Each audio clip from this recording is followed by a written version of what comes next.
achọrọ m ikwu okwu a ụmụnne m na ụmụnna m ka m asụ ya okwu ebe ka anyị aga m ititukwu ya nwa obere okwu bekee.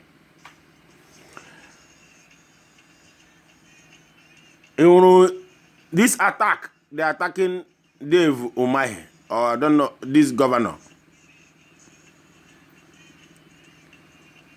We have pushed these people to do what we are expecting them to start doing.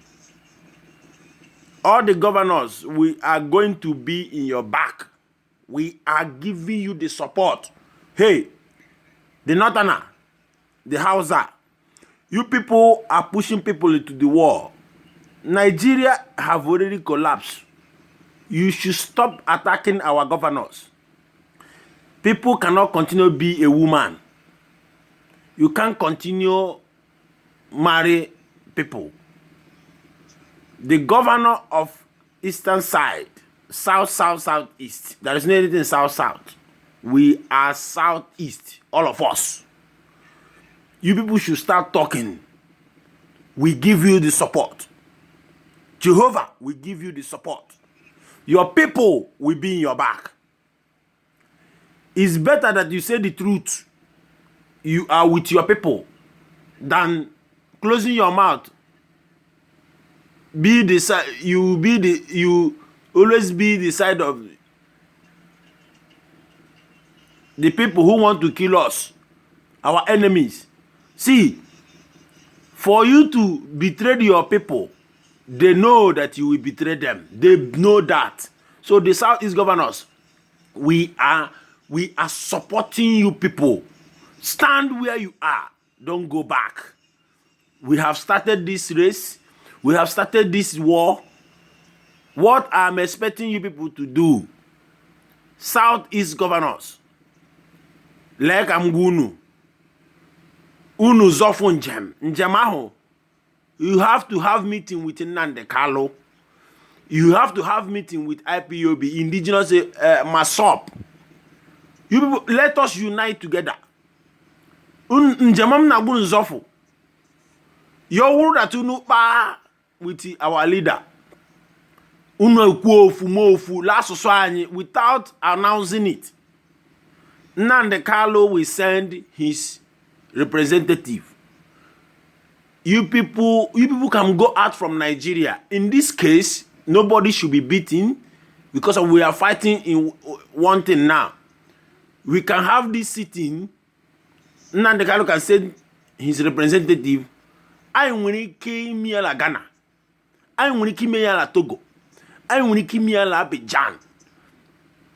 Unu zofuta njem. Kaiga meet Onyishinda America. Unu zofu njem. Kaiga meet Onyishinda America. Let us fight one thing. See, if American government give you support, they will support you with work. Here it doesn't mean freedom ala abia easy. Southeast governors anamagunu ihuna nzofutara unu no shike ngunu no shiri anyu ahụ ya I ma that here na tunu ju unu makwuo abia koso unu. It doesn't mean anything. We are ile ekwu bekasa ụmụ nke ile aga emu ha ga continue be like this agaghị le ekwu okwu arụrụ igbo ha unu zofu ụkwụ unu unanimous unu unite ya with the indigenous people of Biafra. It doesn't mean anything. It doesn't mean the oppressor. Unu unite ya kai unite ya ne Southeast governors. I'm against you people, but now ahụla m ya hụ nneze.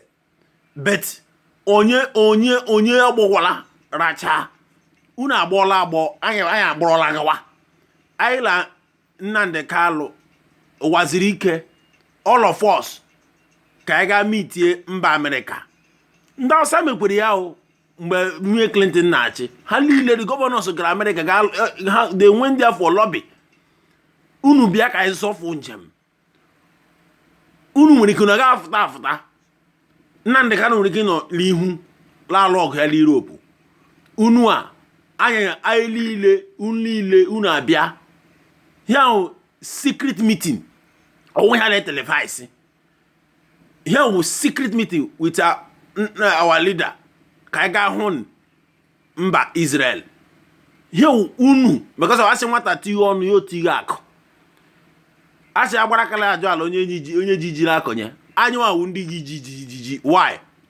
Oga be ego. Anywa kwade. No one na diaspora. Gato ba. I got ego.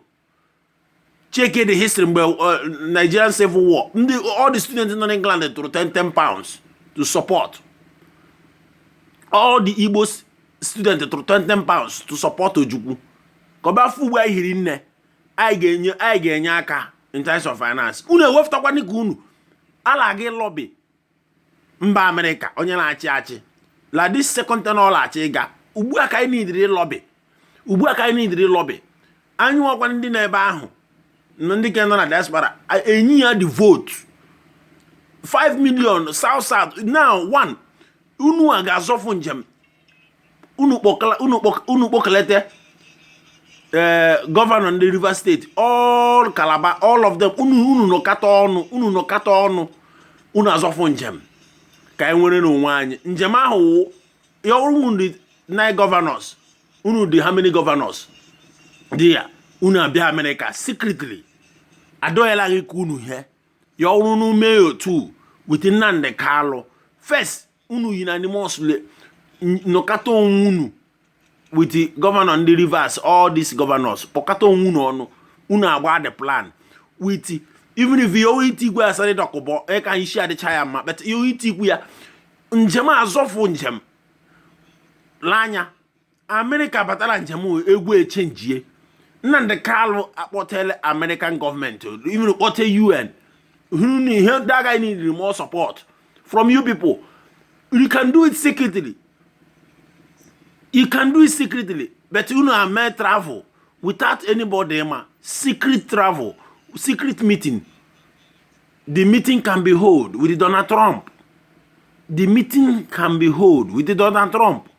Una akpa ka anya akpa oka susuriente with all the governors south east south. They are lobby American government.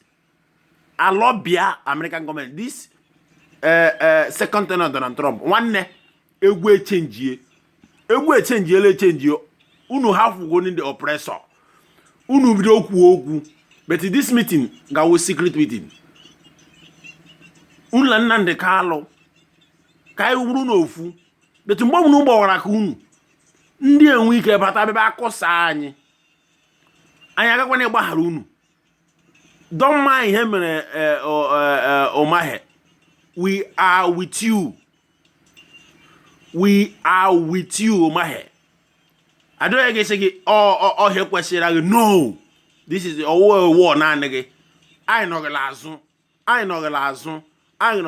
Before I against you people. But with this, I know gelazo. Anom gunu nazo. Anom unu nazo. Unu bido ku. But unu gbalia ka enwe meeting with Nnamdi Kanu. Ehuna ndị IPOB le protest la state gi gba nkịtị ekwula okwu ọwụ ụmụnne gị ọkwanụ ka ọdịmma wụdị ọdịmma na nne gị ụmụ gị echi ụmụ anyị abịara arashiwa ndị Hausa ukwu ndị anyị ka mma abarashiwa ha ukwu chetakwa maka future nke ọ dị otu in the next 20 years go to ogade. So anyị ebidole we are not going back in this project. I know nazu. Time mugeru all the eastern senators, House of Rep, lower chamber, high chamber, ga boycott to sit. The time is about to come. Unu ga boycott your own interest. Unu ga boycott to their Senate and everything.